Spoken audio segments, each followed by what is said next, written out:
Group 1 aspirants కోసం టీసాట్ నిర్వహిస్తున్నటువంటి కార్యక్రమానికి స్వాగతం. ఈ వీడియోలో మనం సైన్స్ అండ్ టెక్నాలజీ పాఠ్యాంశాలలో భాగంగా ఐసీటీ బేసిక్స్ ఇన్ కంప్యూటర్స్ అనే టాపిక్లో కంప్యూటర్ ఆర్కిటెక్చర్ అండ్ కంప్యూటర్స్ క్లాసిఫికేషన్కి సంబంధించి అంటే కంప్యూటర్ యొక్క ప్రాథమిక నిర్మాణము అదేవిధంగా వర్గీకరణకు సంబంధించిన అంశాలు తెలుసుకునే ప్రయత్నం చేద్దాం. దీంట్లో ముఖ్యంగా చూస్తే కొన్ని సందర్భాలలో చిత్రాల సహాయంతో కూడా మనం ఆన్సర్ని ప్రజెంట్ చేయాల్సి వస్తుంది. తద్వారా ఆ ఆన్సర్కి ఒక కంప్లీట్నెస్ అనేది రావడం జరుగుతుంది. అంటే ఇక్కడ కంప్యూటర్ యొక్క ఆర్కిటెక్చర్ని తీసుకునేటటువంటి క్రమంలో కంప్యూటర్ యొక్క విడి భాగాలను సందర్భానుసారంగా ఒక చిన్న బ్లాక్ డయాగ్రామ్ వేసేటటువంటి అవకాశం ఉంటుంది. సో అలా వేసినట్లయితేనే దానికి సంబంధించినటువంటి అంశాలు మనము ఫుల్ ఫ్లెడ్జ్డ్గా అందించినట్లుగా భావించాల్సి వస్తుంది. ఇక్కడ అవకాశం ఉంది కాబట్టి వేస్తే మంచిది. మరి సంక్లిష్టమైనటువంటి పిక్చర్స్ని వేయాల్సిన అవసరం లేదు. వితిన్ షార్ట్ స్పాన్ ఆఫ్ టైంలో వేయగలిగితే మనకు అది చాలా మంచి అసెట్గా మారుతుంది. ఎక్కువ మార్కులు స్కోర్ చేసేందుకు అవకాశం ఉంటుంది. మరి ఈ క్రమంలో కంప్యూటర్ యొక్క ఆర్కిటెక్చర్ ఏ విధంగా ఉంటుంది, ఈ ఆర్కిటెక్చర్ ఆధారంగానే దాని యొక్క ఫంక్షనల్ అనాలిసిస్ అనేది మనం చేయగలుగుతాము. దాని యొక్క విధులను సైతం మనం ఎక్స్పెక్ట్ చేసేటటువంటి వీలుంది. అదేవిధంగా కంప్యూటర్ల యొక్క వర్గీకరణకు సంబంధించి ఎన్ని రకాల వర్గీకరణలు ఉన్నాయి, వాటిని వర్గీకరించడంలో బేస్గా ఆధారంగా ఏ ఏ అంశాలు తీసుకోబడ్డాయి, కీలకమయ్యాయి అనే అంశాలు తెలుసుకునే ప్రయత్నం చేద్దాం. కంప్యూటర్ యొక్క నిర్మాణాన్ని, దాని విధులను గురించి చర్చించండి అనే ఓరియంటేషన్లో క్వశ్చన్ తీసుకోవడం జరిగింది. మరి దీనికి సంబంధించినటువంటి ఆన్సర్స్ అందించేటటువంటి క్రమంలో దాని ఆర్కిటెక్చర్లో కీలకమైనటువంటి ప్రతి అంశాన్ని స్పృశించుకుంటూ వాటి యొక్క ఫంక్షన్స్ని సైతం అంటే ఆ విడిభాగాల యొక్క ఫంక్షన్స్ని సైతం మనం స్పెసిఫై చేయాల్సి వస్తుంది. వాటి ఆధారంగా ఓవరాల్గా కంప్యూటర్ యొక్క విధులను గురించి మనం చర్చించాల్సి వస్తుంది. ఇక్కడ మొదటి కంప్యూటర్ ఆర్కిటెక్చర్ 1970లో అందించడం జరిగింది. సో ఈ ఆర్కిటెక్చర్ ద్వారా కంప్యూటర్లోని ఎలక్ట్రానిక్ ఉపకరణాల ద్వారా దాని ఫంక్షనల్ బిహేవియర్ మరియు లాజికల్ స్ట్రక్చర్ అనేది మనకు అర్థం కావడం జరుగుతుంది. అంటే డేటా ఫ్లో ఎటు నుంచి ఎటు పోతుంది, అదేవిధంగా ఏ విభాగాన్ని మరొక విభాగం కంట్రోల్ చేసేటటువంటి క్రమంలో ఈ ఉప విభాగాలన్నీ కూడా దేని యొక్క కంట్రోల్లో పనిచేయబడతాయి అనేటటువంటి అంశాలన్నీ కూడా మనకు క్లియర్ కట్గా అర్థమయ్యేందుకు అవకాశం ఉంది. ఇక్కడ మనకు కనిపిస్తూ ఉంది కంప్యూటర్ యొక్క ఆర్కిటెక్చర్కి సంబంధించినటువంటి ఒక బ్లాక్ డయాగ్రామ్. ఇంత నీట్గా వేయాలా అంటే అవసరం లేదండి, కొంచెం స్పెసిఫిక్గా అర్థమయ్యేలా వేయగలిగితే మనకి ఇక్కడ సరిపోతుంది. మొట్టమొదటిగా కనిపిస్తుంది మనకి ఇక్కడ ఇన్పుట్ యూనిట్. మొట్టమొదటిగా ఇక్కడ మనకు కనిపించేది ఇన్పుట్ యూనిట్గా మనకి ఇక్కడ కనిపిస్తూ ఉంది. దీని ద్వారా మనము కంప్యూటర్కు అవసరమైనటువంటి డేటాను అదేవిధంగా ప్రోగ్రామ్ను అందించేటటువంటి ప్రయత్నం చేస్తాం. సో ఈ ప్రోగ్రాంలోని అంశాల ఆధారంగా ఇచ్చినటువంటి డేటాను బేస్ చేసుకొని ఇది మనకు సిపియుకి అందించేటటువంటి ప్రయత్నం చేస్తుంది. అక్కడ ప్రాసెస్ జరపడం ద్వారా మనకు అవుట్పుట్గా వచ్చేందుకు అవకాశం ఉంది. కాబట్టి దీన్ని మనము ఇన్పుట్ యూనిట్గా మనం ఇక్కడ పేర్కొంటూ ఉంటాం. దీనిని కంట్రోల్ చేసేటటువంటి ఒక విభాగంగా మనకి ఇక్కడ కంట్రోల్ యూనిట్ పనిచేస్తుంది. అంటే కంట్రోల్ యూనిట్ యొక్క ఆధ్వర్యంలో ఈ ఇన్పుట్ యూనిట్ అనేది కంట్రోల్ చేయబడుతుంది, నియంత్రించబడుతుంది. సంబంధిత కంట్రోలింగ్ అంతా దీని ఆధ్వర్యంలో జరుగుతుంది. సో ఇక్కడ డేటా ఫ్లో అనేది మనకి ఇక్కడ కంటిన్యూస్ లైన్స్ ద్వారా తెలుస్తుంది. అంటే ఇక్కడ ఇన్పుట్ యూనిట్ అందించినటువంటి డేటా కావచ్చు, ప్రోగ్రామ్స్ కావచ్చు, ఇక్కడ సిపియుగా పరిగణించబడేటటువంటి ఈ విభాగంలోకి రావడం జరుగుతుంది. కొన్ని సందర్భాలలో మనకి ఇక్కడ memory unit, control unit and arithmetic unit వీటన్నింటినీ కలిపి ఒక డయాగ్రామ్గా తీసుకుంటాం, ఒక బాక్స్గా తీసుకుంటాం. Secondary storage and primary storage కలిపి స్టోరేజ్ యూనిట్గా కనిపిస్తూ ఉండగా ఇక్కడ control unit, arithmetic logic unit and memory unit మూడింటిని కలిపి మనము సెంట్రల్ ప్రాసెసింగ్ యూనిట్గా మనం ఇక్కడ చెప్తాం. కంప్యూటర్కి సంబంధించినటువంటి ప్రతి ఆపరేషన్ దీని ద్వారానే నిర్వహించబడుతూ ఉండగా దీన్ని మనము బ్యాక్ బోన్ ఆఫ్ కంప్యూటర్గా చెప్తాం. అంటే కంప్యూటర్ యొక్క వెన్నెముకగా మనం ఇక్కడ చెప్తాము. సో దీంట్లో నుంచి ఈ స్టోరేజ్ యూనిట్లో చూడండి, సెకండరీ స్టోరేజ్ నుంచి ప్రైమరీ స్టోరేజ్లోకి డేటా రిట్రీవ్ కావడం జరుగుతుంది. అదేవిధంగా కొన్ని సందర్భాలలో ప్రైమరీ స్టోరేజ్ నుంచి సెకండరీ స్టోరేజ్ డివైజెస్కి మెమరీ ట్రాన్స్ఫర్ అనేది జరుగుతుంది. సో డేటా బదిలీ అనేది ఇక్కడ రెండింటిలోనూ జరుగుతుంది. అదేవిధంగా ప్రైమరీ స్టోరేజ్ నుంచి దిగువన ఉన్నటువంటి control unit and arithmetic logic unit కలిగి ఉన్నటువంటి భాగానికి ఇక్కడ డేటా అనేది ప్రసారం అవుతుంది. ఇక్కడి నుంచి అది అవసరమైనటువంటి సందర్భంలో ప్రాసెసింగ్ చేయడం కోసం వీలుగా అర్థమెటిక్ అండ్ లాజిక్ యూనిట్కి వెళ్ళేటటువంటి క్రమాన్ని మనం ఇక్కడ చూస్తాం. సో అదేవిధంగా కంట్రోల్ యూనిట్ నుంచి డేటా లేదా సమాచారము లేదా ప్రోగ్రామ్స్ అనేటటువంటివి ప్రైమరీ స్టోరేజ్‌లోకి లేదా సెకండరీ స్టోరేజ్‌లోకి వెళ్ళేటటువంటి అంశాన్ని కూడా మనం ఇక్కడ గమనించవచ్చు. సో, ఈ ఎగువన ఉన్నటువంటి మెమరీ యూనిట్‌ని కూడా కంట్రోల్ యూనిట్ యొక్క ఆధీనంలో పనిచేస్తున్నట్లుగా మనకిక్కడ గమనించవచ్చు. అదేవిధంగా సీపీయూలో ప్రాసెస్ చేయడం ద్వారా వెలువడినటువంటి ఇన్ఫర్మేషన్ ఏదైతే ఉందో అది అవుట్‌పుట్ సాధనాలకు అందించబడుతుంది. ఇక్కడి నుంచి మనకు ఆ ఇన్ఫర్మేషన్ లేదా రిజల్ట్ అనేది మానిటర్ ద్వారా వినియోగదారుడికి అందించడం అనేది జరుగుతుంది. అవుట్‌పుట్ యూనిట్‌ను కూడా కంట్రోల్ చేసేటటువంటి విభాగంగా మనకి ఇక్కడ కంట్రోల్ యూనిట్ కనిపిస్తుంది. మొత్తంగా చూస్తే కంప్యూటర్ యొక్క ఉపవిభాగాలన్నీ కూడా కంట్రోల్ యూనిట్ యొక్క ఆధీనంలో పనిచేస్తున్నట్లుగా మనం ఇక్కడ గమనించవచ్చు. సో, కంప్యూటర్ ఆర్కిటెక్చర్‌లో ఉన్నటువంటి ప్రధానమైనటువంటి విభాగాలను, కాంపోనెంట్స్‌ని మనం ఇక్కడ అధ్యయనం చేసే ప్రయత్నం చేద్దాం. దీంట్లో మొదటగా చెప్తే మనకు ఇన్పుట్ యూనిట్ అనేది కనిపిస్తుంది. దీని ఆధారంగా కంప్యూటర్ వినియోగదారుని నుండి దత్తాంశము, డేటా, సూచనలు, అదేవిధంగా సూచనలు, ఇన్స్ట్రక్షన్స్ వీటిని మనము సెట్ ఆఫ్ ఇన్స్ట్రక్షన్స్‌ని ప్రోగ్రామ్‌గా చెప్తూ ఉన్నాం కాబట్టి ఈ ప్రోగ్రామ్‌కి సంబంధించినటువంటి అంశాలను సైతం మనం ఇన్పుట్ యూనిట్ ద్వారా కంప్యూటర్‌కి అందించేటటువంటి క్రమాన్ని మనం ఇక్కడ చూస్తాం. అదేవిధంగా చూస్తే ఇక్కడ వివిధ రకాలైనటువంటి ఇన్పుట్ డివైజెస్‌కి సంబంధించి కూడా మనకు ఎక్కువగా క్వెషన్స్ పడేందుకు అవకాశం ఉంది. దీంట్లో మెయిన్ ఉదాహరణగా మనము కీబోర్డ్ మరియు మౌస్‌కి సంబంధించినటువంటి అంశాలను చూస్తాం. అదేవిధంగా ప్రస్తుతం ఉన్నటువంటి టచ్ స్క్రీన్ ఏదైతే ఉందో దీని ద్వారా కూడా మనము డేటాను అందిస్తాము లేదా మనకు కావాల్సినటువంటి అంశాలను యాక్సెస్ చేసుకునేందుకు వీలుంది కాబట్టి ఇది మనకు ఇన్పుట్ యూనిట్‌గా కూడా పనిచేస్తున్నటువంటి సందర్భాన్ని మనం ఇక్కడ చూడవచ్చు. అదేవిధంగా ఈ మధ్య మానిటర్లలో కూడా టచ్ స్క్రీన్ మానిటర్లు వచ్చినటువంటి పరిస్థితులు మనకు కనిపిస్తూ ఉన్నాయి. ట్యాబ్‌లలోను, స్మార్ట్ ఫోన్స్‌లలోనూ కూడా ఇవి కీలకమైనటువంటివే కాబట్టి వీటిలలో ఉన్నటువంటి ఈ టచ్ స్క్రీన్ అనేది మనకు ఇన్పుట్ యూనిట్‌గా కూడా పనిచేస్తుంది. అంటే డేటాను మరియు ప్రోగ్రామ్స్ అన్నింటినీ కూడా వాటి ద్వారా కూడా మనము కంప్యూటర్‌కి అందించేటటువంటి ప్రయత్నం చేయవచ్చు. సో, తదుపరి ఈ దత్తాంశము మరియు సూచనలు కంప్యూటర్‌కు అర్థమయ్యేటటువంటి యంత్ర భాషలోకి మార్చబడతాయి. దీన్నే మనం ఇక్కడ మెషిన్ లాంగ్వేజ్ అంటామండి. దీన్నే మనము మెషిన్ లాంగ్వేజ్ అంటాము. దీంట్లో కేవలము combination of zeros and once మాత్రమే ఉంటాయి. అంటే కంప్యూటర్‌కు అర్థమయ్యేటటువంటి మెషిన్ లాంగ్వేజ్‌లో ఉండే అక్షరాల యొక్క క్రమం ఏ విధంగా ఉంటుందంటే they are only the combinations of zeros and ones. ఏ అక్షరమైనా సరే వీటి యొక్క కాంబినేషన్లుగా కన్వర్ట్ చేయబడతాయి. దీన్నే మనము బైనరీ నెంబర్ సిస్టమ్ ఆధారంగా పనిచేసేటటువంటి ఒక వ్యవస్థగా మనం ఇక్కడ చూస్తాం కంప్యూటర్లకు సంబంధించి. సో, ఇక్కడ మనం అందించేటటువంటి ఏ డేటా అయినా సరే అది మనకు మాత్రమే అర్థమవుతుంది. అది కంప్యూటర్‌కి అర్థమయ్యే భాషలోకి మార్చాలి అంటే దాన్ని మనం మెషిన్ లాంగ్వేజ్‌లోకి కన్వర్ట్ చేయాల్సి వస్తది. సంబంధితమైనటువంటి వ్యవస్థలన్నీ కంప్యూటర్‌లో అంతర్భాగంగా ఉంటూ మనం అందించినటువంటి సమస్తాన్ని కూడా అది మెషిన్ లాంగ్వేజ్ నుంచి యంత్ర భాషలోకి తర్జుమా చేసి, ట్రాన్స్‌లేట్ చేసి కంప్యూటర్‌కి అర్థమయ్యేలా మార్చే పరిణామ క్రమాన్ని మనం ఇక్కడ గమనించవచ్చు. అదేవిధంగా చూస్తే ఈ మార్చబడినటువంటి దత్తాంశం కావచ్చు, సూచనలు కావచ్చు, ఆ తర్వాత ప్రాసెసింగ్ కోసం అవసరమైనటువంటి సమాచారంగా మార్చడాన్ని మనం ప్రాసెసింగ్ అంటున్నాం కదా! ఈ ప్రాసెసింగ్ కోసం అవి సెంట్రల్ ప్రాసెసింగ్ యూనిట్ లేదా సింపుల్‌గా దీన్నే మనం సీపీయూగా పేర్కొనవచ్చు. సీపీయూకి అందించబడతాయి. మరి ఈ సీపీయూలో సదరు డేటా కావచ్చు, ప్రోగ్రామ్స్ ఆధారంగా ఏ విధంగా రూపొందుతాయి, అందులో ఏ ఏ విభాగాలు ఇమిడి ఉంటాయనే అంశాలు చూస్తే ఈ సెంట్రల్ ప్రాసెసింగ్ యూనిట్‌లో మెమరీ రిజిస్టర్లు ఉంటాయండి.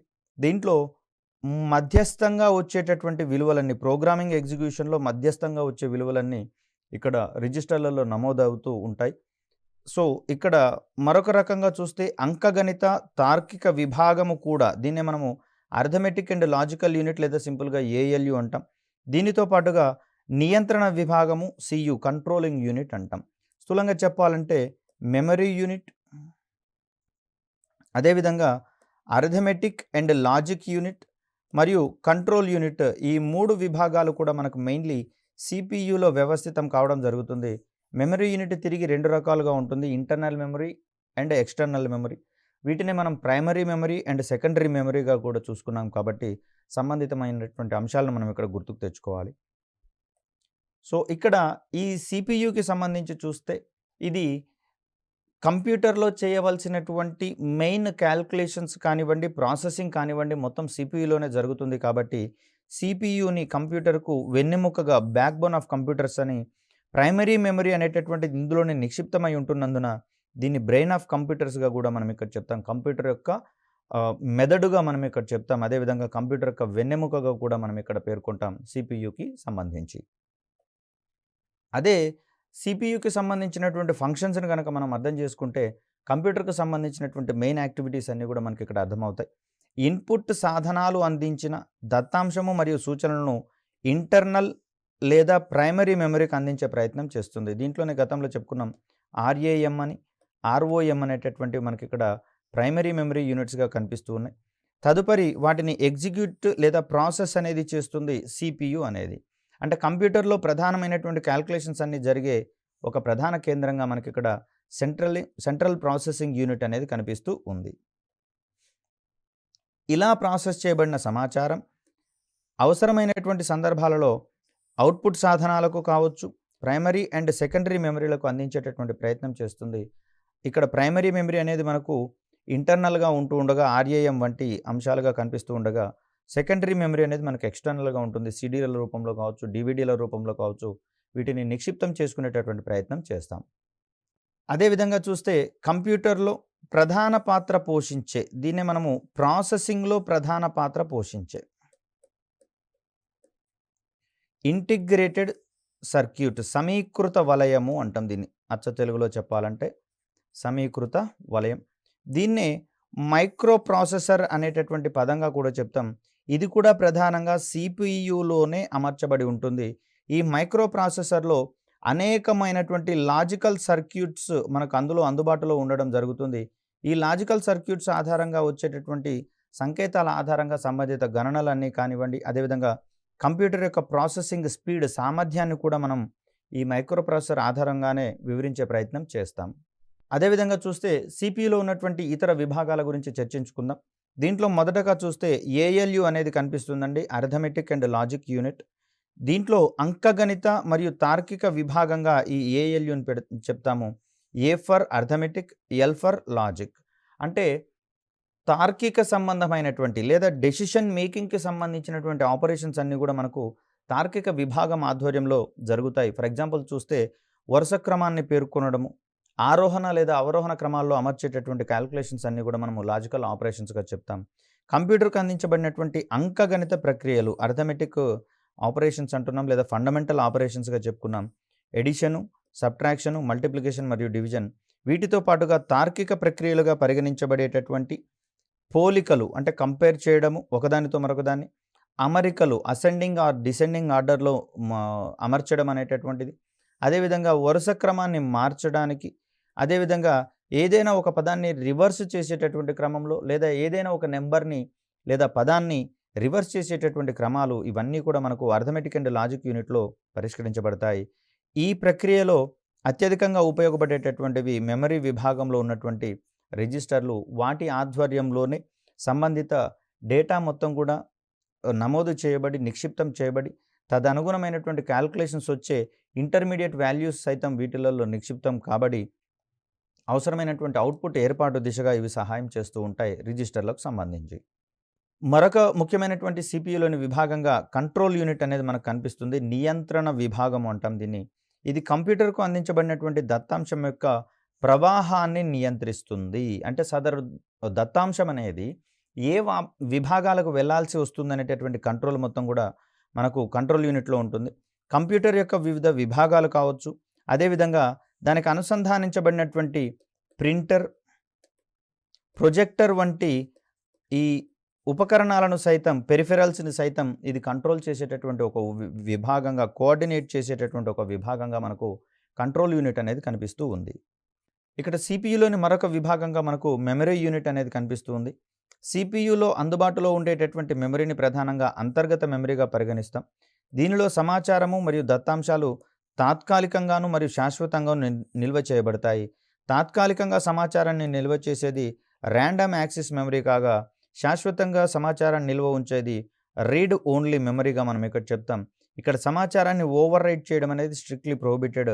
ఇందులో ఉన్నటువంటి సమాచారాన్ని కనుక మార్చడానికి ప్రయత్నిస్తే మొత్తంగా కంప్యూటర్ పనిచేయకుండా పోయేటటువంటి ప్రమాదం ఏర్పడుతుంది. ఎందుకంటే దీంట్లో కంప్యూటర్ పనిచేయడానికి అవసరమైనటువంటి ఆపరేటింగ్ సిస్టమ్ వంటి సాఫ్ట్వేర్లను ఇందులో మనం నిక్షిప్తం చేయాల్సి ఉంటుంది.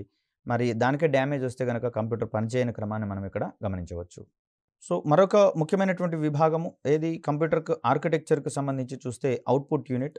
దీని ద్వారా కంప్యూటర్ ప్రాసెస్ చేసినటువంటి సమాచారము లేదా ఇన్ఫర్మేషన్ అనేది వినియోగదారునికి అవుట్పుట్ రూపంలో అందించబడుతుంది. ఫర్ ఎగ్జాంపుల్ చూసినట్లయితే మానిటర్, ప్రింటర్. అదేవిధంగా చూస్తే టచ్ స్క్రీన్ కూడా మనకు అవుట్పుట్ విభాగంగా కనిపిస్తూ ఉందండి. టచ్ స్క్రీన్ కూడా అంటే ఇక్కడ ఈ క్రమంలో చూస్తే టచ్ స్క్రీన్ మనము ఇన్పుట్ యూనిట్గా చెప్పవచ్చు, అదేవిధంగా అవుట్పుట్ యూనిట్గా కూడా చెప్పవచ్చు.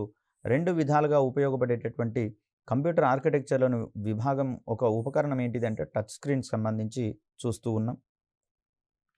సో అవుట్పుట్ యూనిట్కి సంబంధించినటువంటి విధులను గమనిస్తే ఇది యంత్ర పరిభాషలోని సమాచారాన్ని అంటే అంతక్రితమే చెప్పుకున్నాం. ఇన్పుట్ యూనిట్ ద్వారా అందించబడినటువంటి డేటా ఏదైతే ఉందో ఈ డేటా ఫస్ట్ మెషిన్ లాంగ్వేజ్లోకి మార్చబడుతుందండి. సో ఇక్కడ ప్రాసెస్ చేయబడేటటువంటి సమాచారం మొత్తం కూడా మెషిన్ లాంగ్వేజ్లోనే ఉంటుంది. వచ్చినటువంటి సమాచారం ఇన్ఫర్మేషన్ ఏదైతే ఉందో ఇది కూడా మెషిన్ లాంగ్వేజ్లోనే ఉంటుంది. ఒకవేళ ఈ మెషిన్ లాంగ్వేజ్ని మనం కనుక నేరుగా యాక్సెస్ చేసుకుంటే దాంట్లోని కాంబినేషన్స్ మనకు అర్థమయ్యే పరిస్థితి ఉండదు. కాబట్టి మెషిన్ లాంగ్వేజ్లో ఉన్నటువంటి ఈ ఇన్ఫర్మేషన్ని అవుట్పుట్ యూనిట్ ఏం చేస్తుంది అంటే మనకు అర్థమయ్యేటటువంటి భాషలోకి తర్జుమా చేస్తుంది. తద్వారా అక్కడ మనం అర్థం చేసుకునేటటువంటి రీతిలో సమాచారం అనేది మనకు కనిపించబడుతుంది లేదా ప్రింట్ చేసి మనకు అందించబడుతుంది.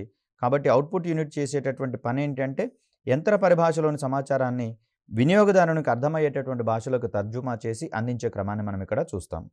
సో ఇలా మార్చబడిన సమాచారాన్ని అవసరాన్ని బట్టి మానిటర్, ప్రింటర్ వంటి సాధనాల ద్వారా వినియోగదారునికి అందించబడుతుంది తదుపరి పరిశీలనల కోసం. అంటే ఏ రకమైనటువంటి డెసిషన్ మేకింగ్స్ చేయాలన్నా కూడా ఇలా అందించబడినటువంటి సమాచారం చాలా కీలకంగా భావించబడుతుంది. మరో రకంగా చూస్తే భవిష్యత్ అవసరాల కోసం ఇట్టి సమాచారం అనేది శాశ్వత బహిర్గత మెమరీ సాధనాలలో నిక్షిప్తం చేయబడి ఉంటుంది.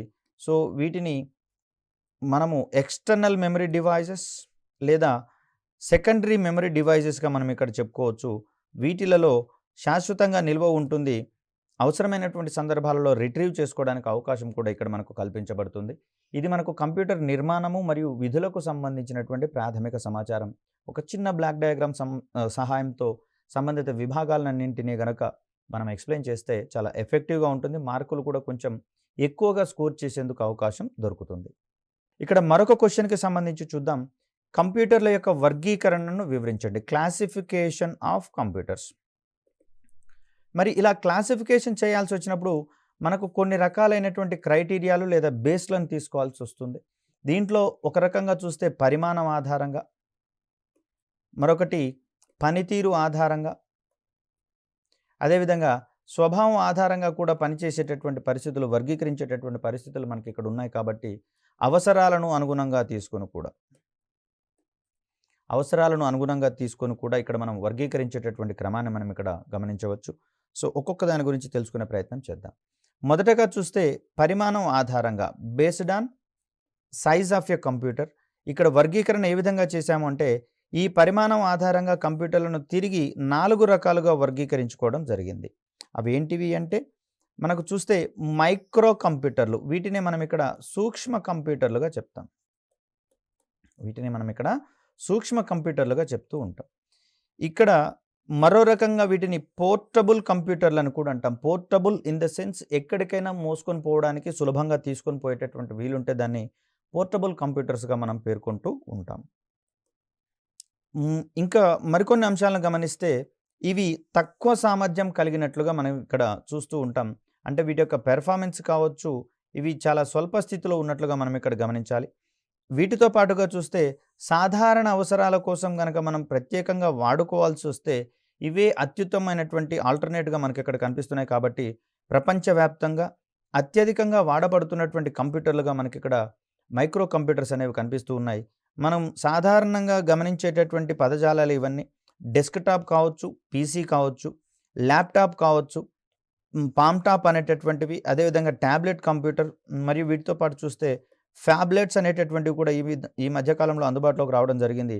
అంటే కాలింగ్ సదుపాయం ఉండేటటువంటి ట్యాబ్లెట్లనే మనం ఇక్కడ ఫ్యాబ్లెట్గా చెప్పుకుంటూ ఉంటాం. కాబట్టి ఇవన్నీ కూడా మనకు స్వల్పమైనటువంటి సామర్థ్యాన్ని కలిగి ఉండి, తక్కువ సామర్థ్యాన్ని కలిగి ఉండి, అంటే మిగతా 3 రకాలతో కంపేర్ చేస్తే వీటి యొక్క సామర్థ్యం అనేది తక్కువ. అయినా కూడా మన దైనందిన జీవితంలో ఎక్కువగా వీటినే మనం వాడుతూ ఉంటాం. మనకు మిగిలిన వాటితో అంత అవసరం ఉండదు సాధారణ అవసరాల కోసం వినియోగించేటటువంటి క్రమంలో. మరొక ముఖ్యమైనటువంటి రకంగా మనకిక్కడ మినీ కంప్యూటర్ అనేది కనిపిస్తూ ఉంది.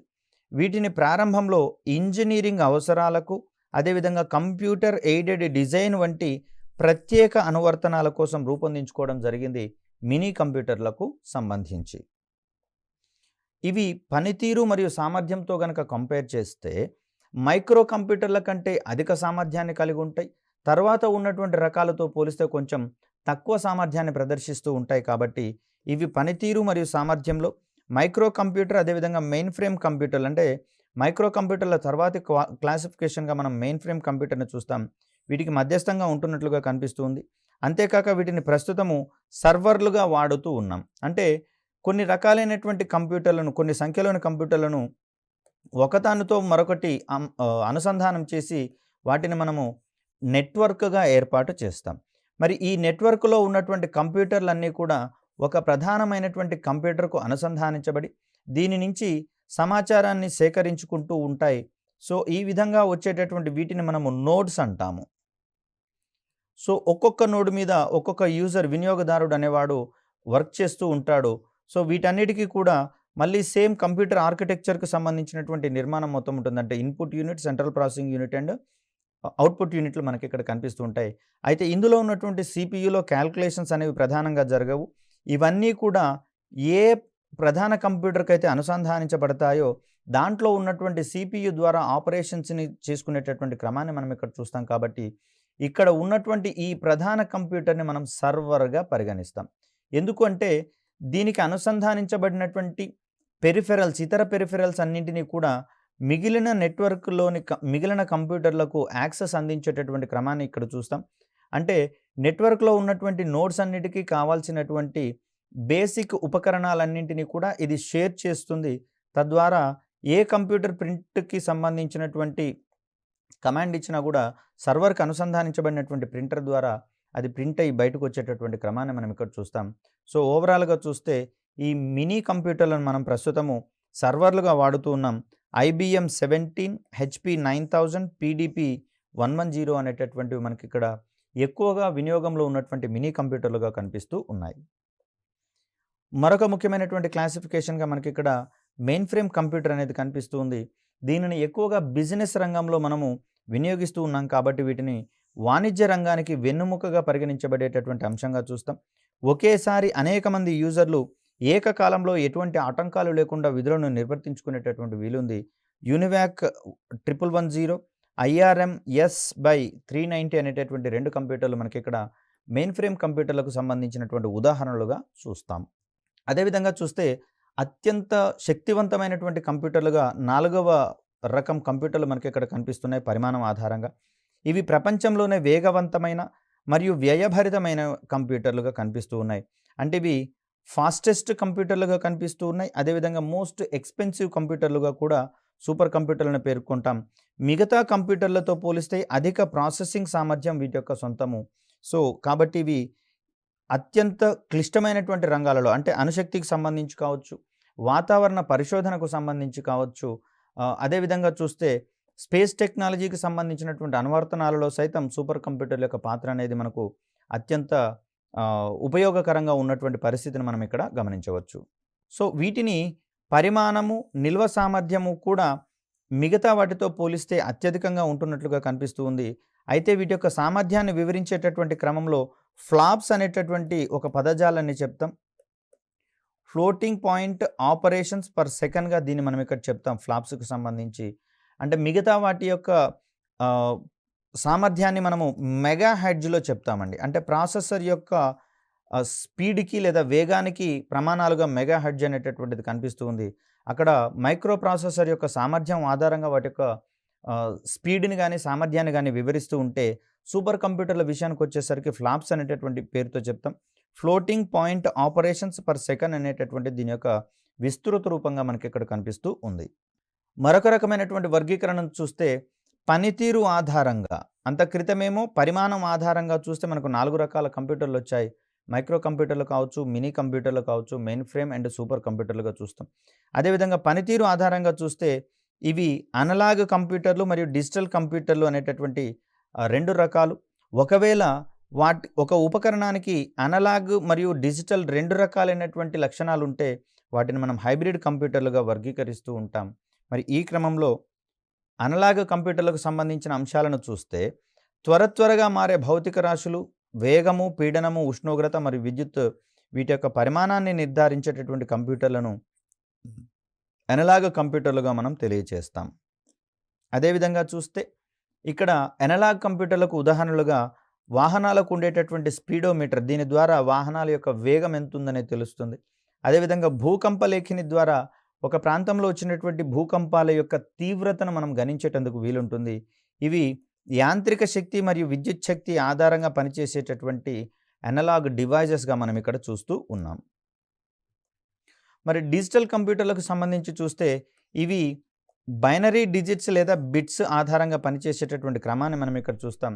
0 అంటే ఏమి లేదండి, ఎలక్ట్రిసిటీ అనేది పాస్ కానట్లుగా మనం ఇక్కడ చూస్తాం.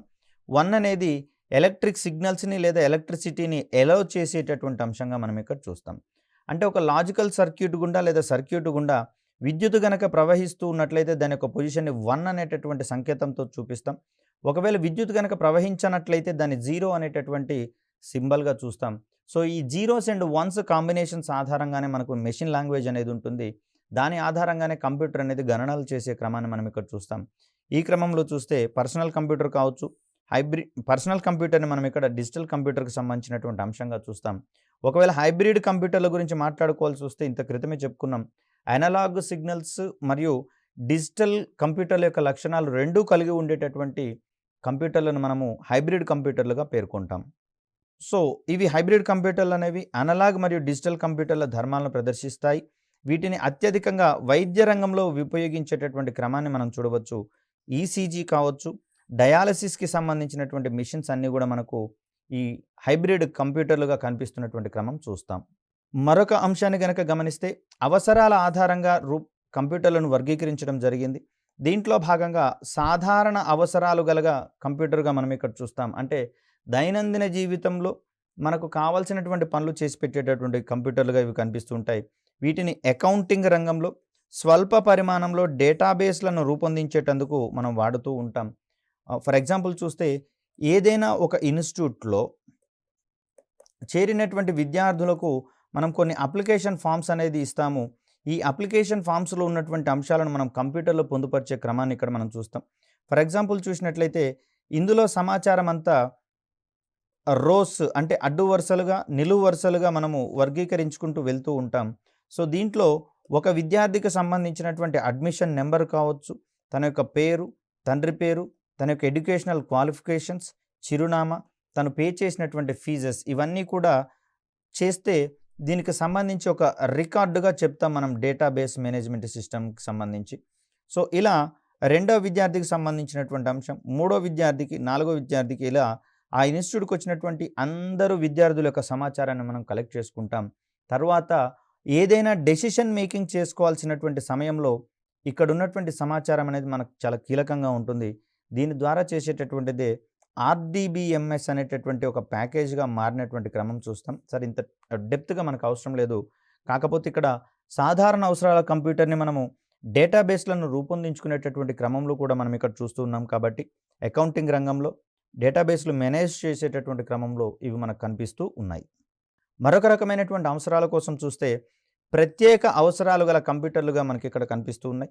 వీటిని మల్టీమీడియా రంగంలో కావచ్చు, అదేవిధంగా విమానాశ్రయాలలో విమానాలు ల్యాండింగ్ అయ్యేటటువంటి క్రమంలో మరియు టేకాఫ్ అయ్యేటటువంటి ప్రత్యేక అవసరాల కోసం వీటిని వినియోగించేటటువంటి క్రమాన్ని మనం ఇక్కడ చూస్తూ ఉన్నాం. ముఖ్యంగా చూస్తే పరిమాణం ఆధారంగా కంప్యూటర్ల యొక్క వర్గీకరణ, అదేవిధంగా అవసరాల ఆధారంగా కంప్యూటర్ల యొక్క వర్గీకరణ, వీటికి సంబంధించి చూస్తే స్వభావం ఆధారంగా మన కంప్యూటర్ల యొక్క వర్గీకరణ అనేది మనకి ఇక్కడ కనిపిస్తూ ఉంది. మరి వీటికి సంబంధించినటువంటి ఉదాహరణల ద్వారా వాటి యొక్క అవసరాలను సైతం మనం ఇక్కడ గమనించుకునేటటువంటి వీలుంటుంది. మరి ఈ క్రమంలో కంప్యూటర్ల యొక్క వర్గీకరణ కావచ్చు, కంప్యూటర్ల యొక్క ఆర్కిటెక్చర్ కావచ్చు, అదేవిధంగా కంప్యూటర్‌లో ఉండేటటువంటి వివిధ రకాలైనటువంటి మెమొరీని సైతం మనం క్లాసిఫై చేయాల్సి ఉంటుంది. దీంట్లో భాగంగా కంప్యూటర్ యొక్క మెమరీ అనేది 2 పవర్ 10 అనేటటువంటి గుణకాలలో మనకు ఇక్కడ వ్యవస్థితం కావడం అనేది జరుగుతుంది. కేవలం జీరోస్ అండ్ వన్స్‌గా ఉన్నటువంటి ఈ కాంబినేషన్స్ దృష్ట్యా మనం 2 పవర్ 10 దీన్నే మనం ఇక్కడ 1024కి సంబంధించినటువంటి అంశాలుగా చూస్తాం. వీటి యొక్క మల్టిపుల్స్‌గా మనకు కంప్యూటర్ యొక్క మెమరీకి సంబంధించినటువంటి క్లాసిఫికేషన్ అనేది ప్రమాణాలనేవి ఉండడం జరుగుతూ ఉన్నాయి. కాబట్టి ఈ క్రమంలో ఇది మనకు ప్రధానమైనటువంటి క్వెషన్ అయితే గతంలో చాలా సార్లు వీటిని కూడా అడగడం అనేది జరిగింది. కాబట్టి మరుసటి వీడియోలలో మనము మరింత సంక్లిష్టమైనటువంటి అంశాలను తెలుసుకునేటటువంటి ప్రయత్నం చేద్దాం. కంప్యూటర్లనేవి మనకు సాధారణ అవసరాలతో చూస్తే ప్రత్యేకమైనటువంటి అవసరాలతో కూడా ఇవి అందుబాటులో ఉన్నటువంటి పరిస్థితులలో దైనందిన జీవితంలో ప్రతి ఒక్క అవసరానికి కూడా మనం కంప్యూటర్ మీదనే ఆధారపడుతున్నటువంటి పరిస్థితులలో ఎంటర్టైన్మెంట్ రంగంలో కావచ్చు, బిజినెస్ రంగంలో కావచ్చు, బ్యాంకింగ్ రంగంలో కావచ్చు, అదేవిధంగా కొన్ని సందర్భాలలో సామాజిక సంస్థలకు సంబంధించి వాటి యొక్క రోజువారీ కార్యక్రమాలను నిర్వర్తించుకునేటటువంటి క్రమంలో కావచ్చు, అవి కీలకమైనటువంటి అంశాలుగా పరిగణిస్తున్నటువంటి దృష్ట్యా కంప్యూటర్ యొక్క ప్రాధాన్యాన్ని రంగాల వారీగా సైతం మనం విశ్లేషించుకోవాల్సినటువంటి అవసరం ఉంది. మరొక చక్కటి వీడియోతో మిమ్మల్ని కలిసే ప్రయత్నం చేస్తాను. అప్పటి వరకు సెలవు. ధన్యవాదాలు.